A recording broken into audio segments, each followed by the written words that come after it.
part now. Just got to see if I can follow through on my part here. No pressure.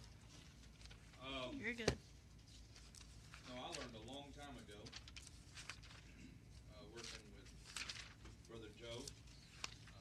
He made sure a long time ago I learned the principle of always being ready, instant in season and out of season.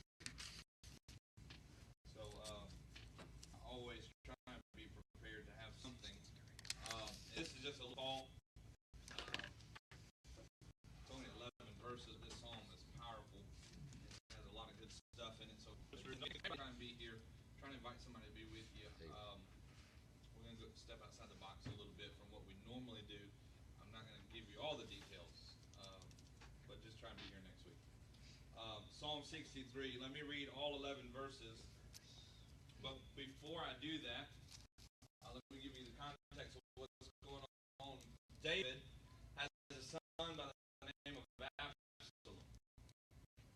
And if you know the story of David, we've talked about it in here. David, king, but flesh, just as we have made some mistakes, we look back on and we regret. David made a terrible decision, made a terrible mistake in his life with Bathsheba, and so he had a curse that was put on his family.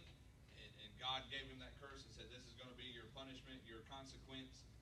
And one of those things was, if you look at his sons and his daughters, just terrible tragedies that happened to their kids. But what's going on in the context of Psalm 63, Absalom has rose up against David. And he is trying to take his life and he's trying to take over his kingdom. And David is on the run. He's actually out in the wilderness of Judah. He's out in the middle of nowhere, out in the wilderness. So with that in mind, and we'll go through them verse by verse. In verse 1 it says, O God, thou art my God. Early will I seek thee. My soul thirsteth for thee. My flesh longeth for thee in a dry and thirsty land where no water is. To see thy power and thy glory so as I have seen thee in the sanctuary. Because thy loving kindness is better than life, my lips shall praise thee. Thus will I bless thee while I live. I will lift up my hands in thy name. My soul shall be satisfied as with fatness, and my mouth shall praise thee with joyful lips. I will be on my bed and meditate on thee in the night watches, because thou hast been my help. Therefore in the shadow of thy wings will I rejoice. My soul followeth hard after thee. Thy right hand upholdeth me. But those that seek my soul to destroy it shall go into the lower parts of the earth. They shall fall by the sword. They shall be a portion for foxes. But the king, speaking of himself, shall rejoice in God. Everyone that sweareth by him shall glory, but the mouth of them that speak lies shall be stopped. If you read through this psalm, you would think it's just like any other psalm, that he's giving God praise. He's giving God all the glory. You have been my help. You're my friend. You're my comfort. You're my the one that I run to. You're my portion. But you have to keep in mind that he's in a wilderness. He's running for his life right now. His own son has risen up to try and take his life, to try and take his kingdom. He's trying to destroy his father David. But you wouldn't notice that through this song.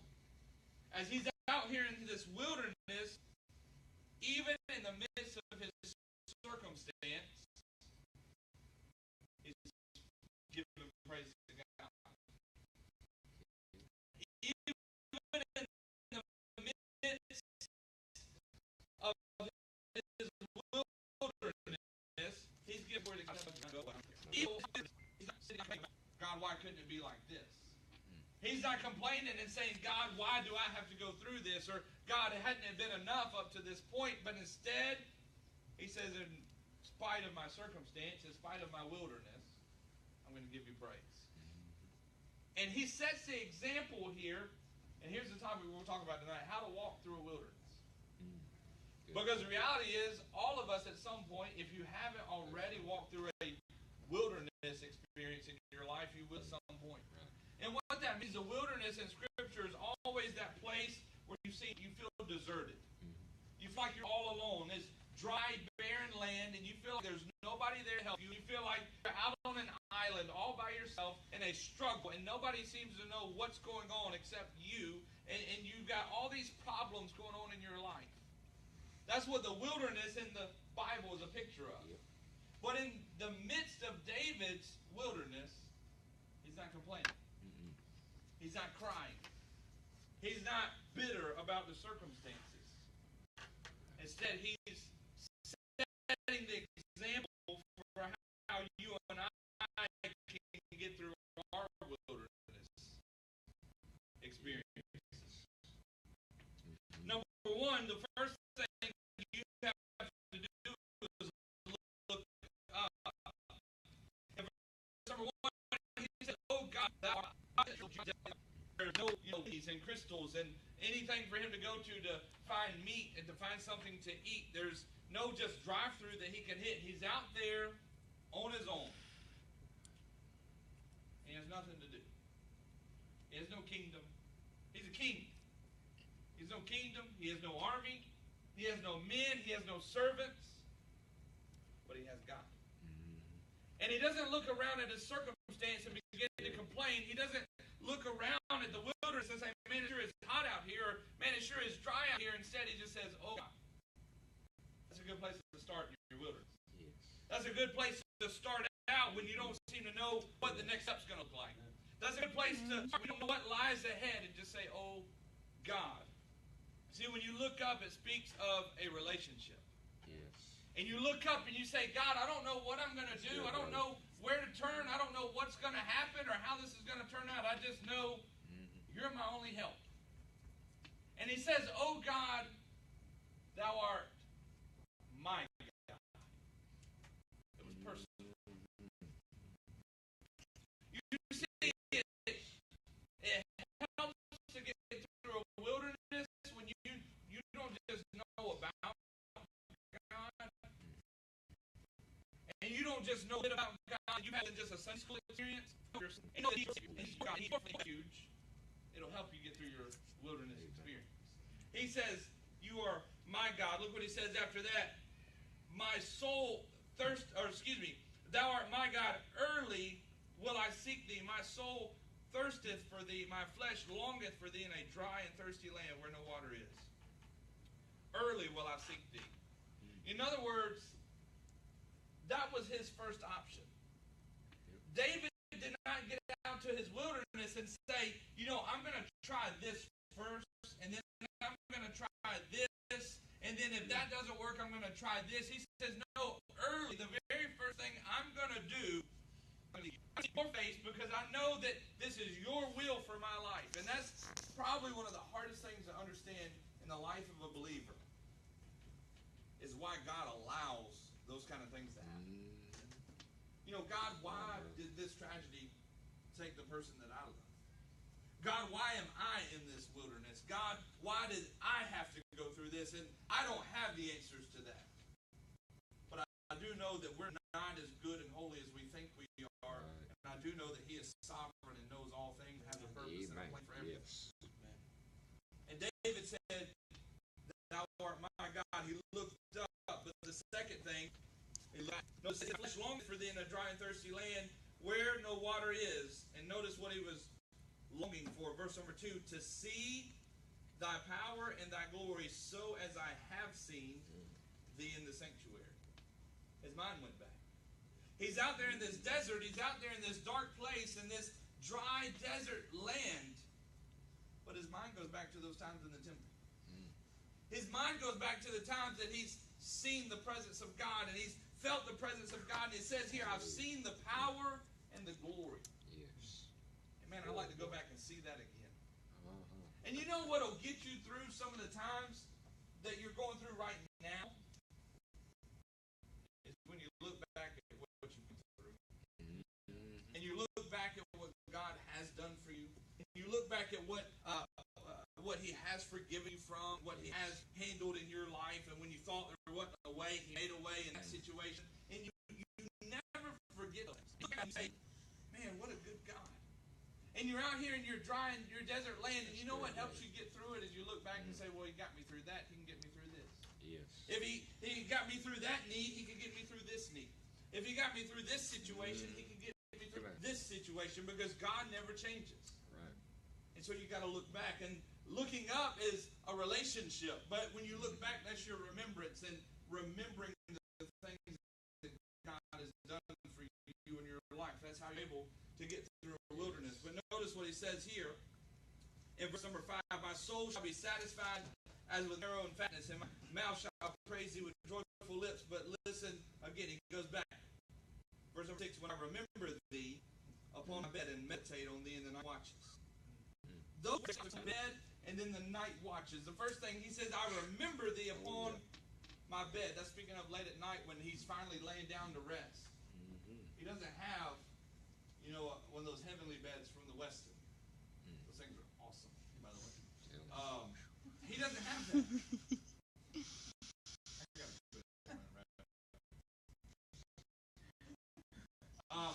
He doesn't have, he didn't even have a twin bed. Double. What single? What comes? Twin, queen, twin. What's the first one? Single? Twin. Okay. But he doesn't have any. Okay?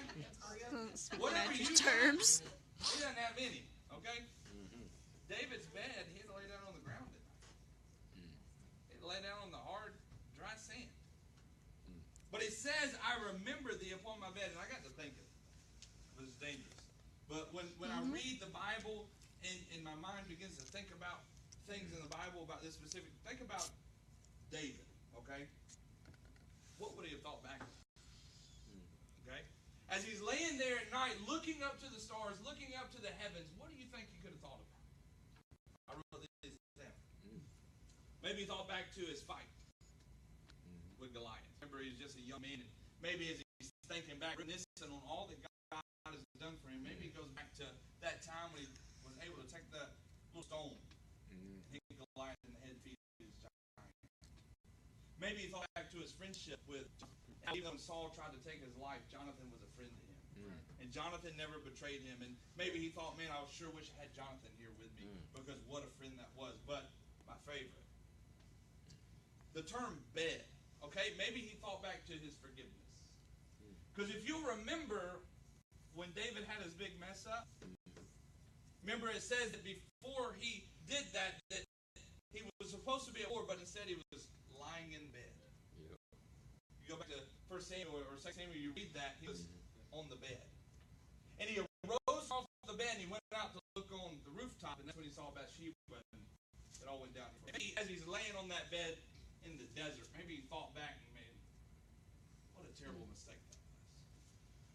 But then he thought back to Psalm 51 and how he poured his heart out to God, and God forgave him. And God restored him. And God gave him another chance, and God restored the joy of his salvation. Maybe he thought back to those things, but notice the second part. It says, and I meditate on thee in the night watches. In other words, that bedtime, that's the time I'm resting, but the night watches is when I'm up I'm up watching, to watch for the enemy, watch for Absalom, watch for those that come to destroy him. Not everybody was a big fan of David. So it was not difficult for Absalom to maybe recruit some people that would say, hey, I'm going to go kill my father. You want to join me? Perhaps.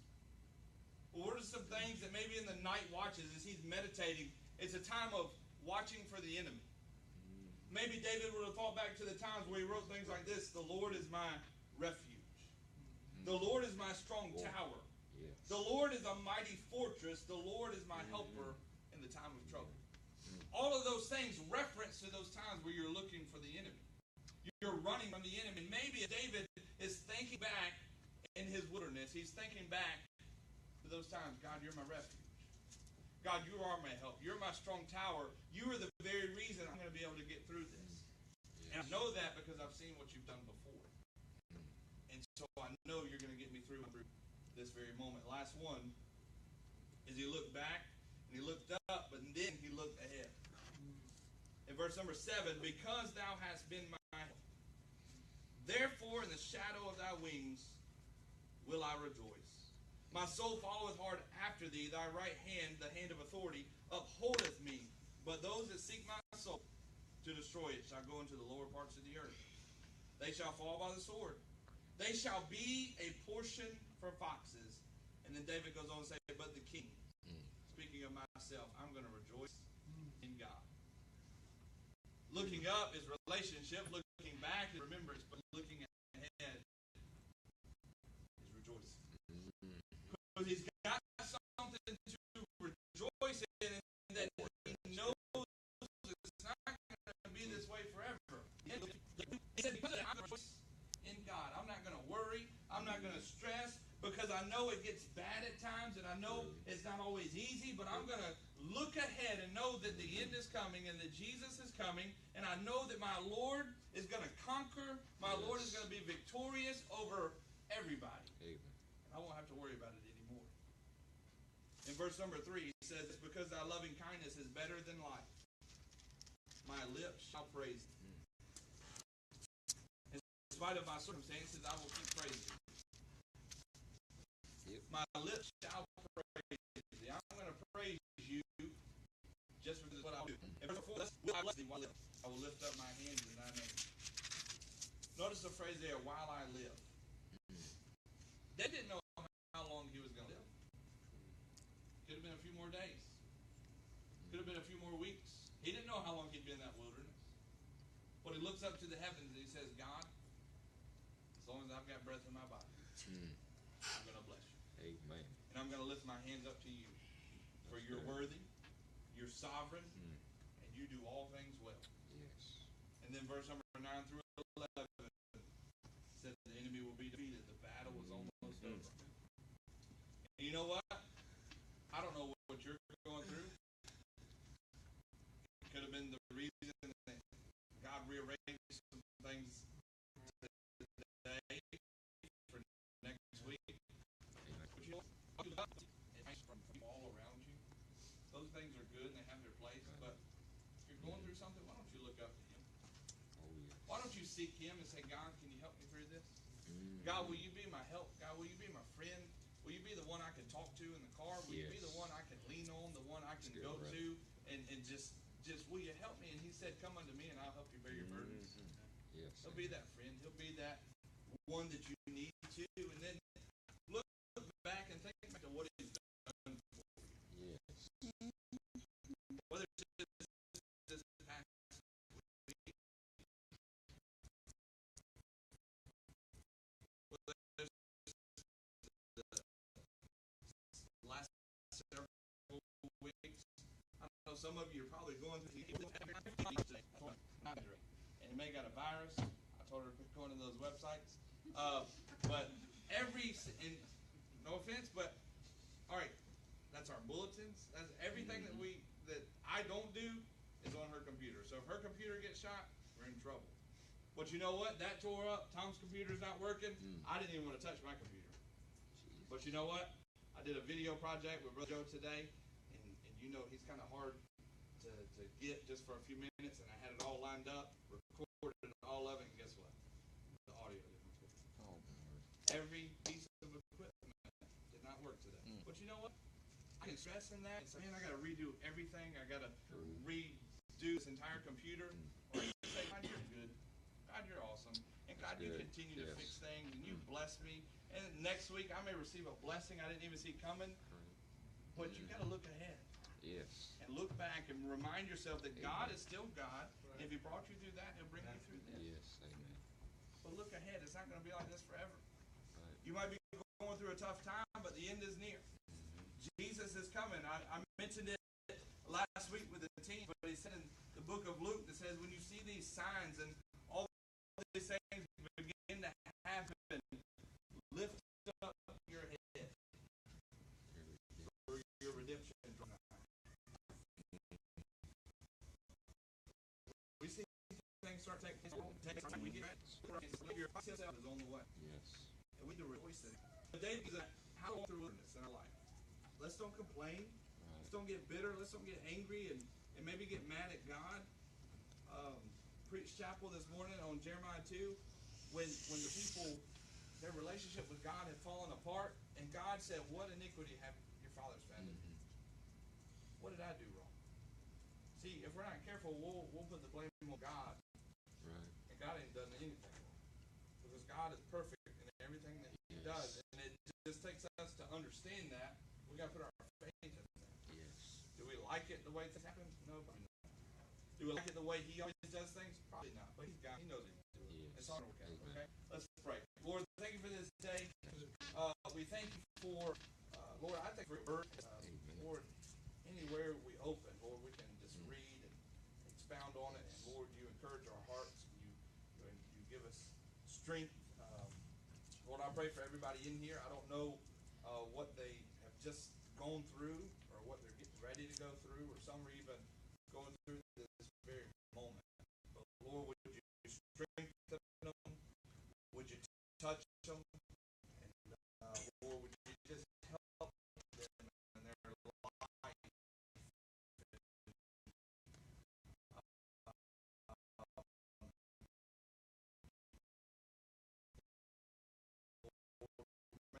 They lean on you. It's good that they got you. Thank you for help those who are not able to be here tonight, and arrange that to be here next week. Lord, that we can have a great night and a special time together. And Lord, continue to grow this class, continue to help myself, help Kevin, help Brother Barry, and all of those in here that labor and help invite, and just set the example to get other young adults here in our class. And Lord, just pray you continue to help us, help Pastor tonight as he drives home. And Lord, continue to bless here at our church, all of our remodeling and things we have going on. And we're going to thank you for it. In Jesus' name, amen. Amen. All right.